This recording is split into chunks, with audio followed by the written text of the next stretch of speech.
Next activity na tayo is activity number 2. So, erase lang natin yung mga post na line. Nag-delete na natin 5 to 5. So, isa-isa lang natin. Yan. So, post na tapos escape. People of the line. Para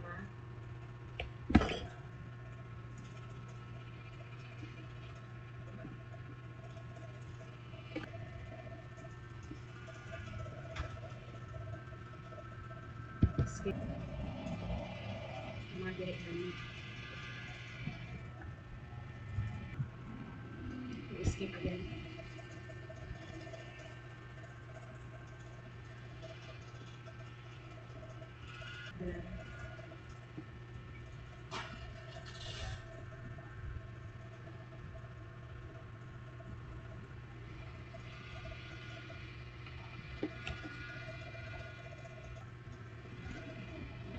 So, ay okay na siya.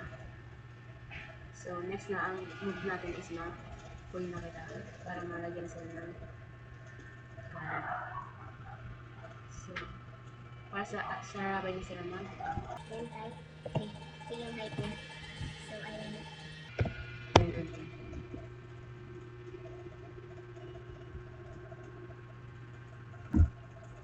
So, dito naman sa kabila yung height sa itong bedroom natin.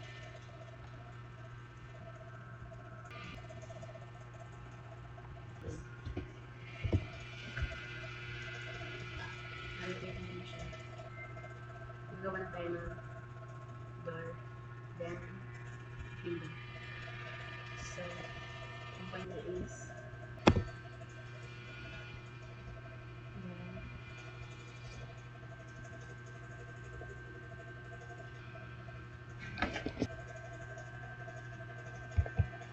yung one enter.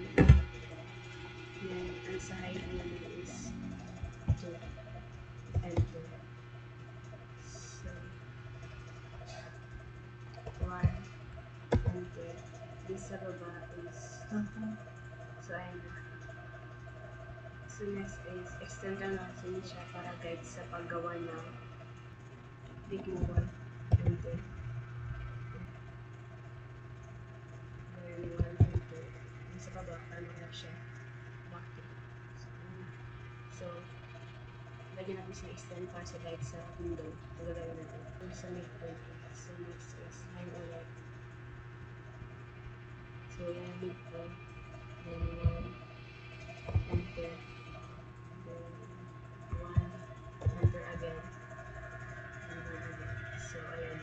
So, next naman is 1 again. Then, 1 again. So, ayun siya. So, erase na natin yung mga line na dinamits.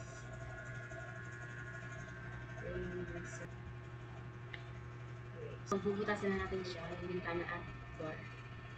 So, pag may on face po, okay na siya. So, pag nakagay talaga niya, ito na po. So, rotate na natin. So, makikita na natin na okay yung pinama natin. So, next natin naman siya. Pag naka-on face na,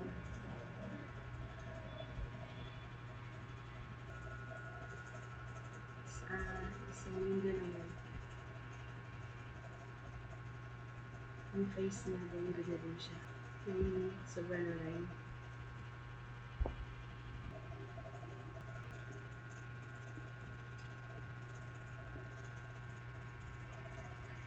So, pant is press pa natin ito sa loob ng bedroom. Ito lang yung height niya. Dapat rotate lang siya. So, yun lamang po and thank you for watching. Na-continue is next activity na video.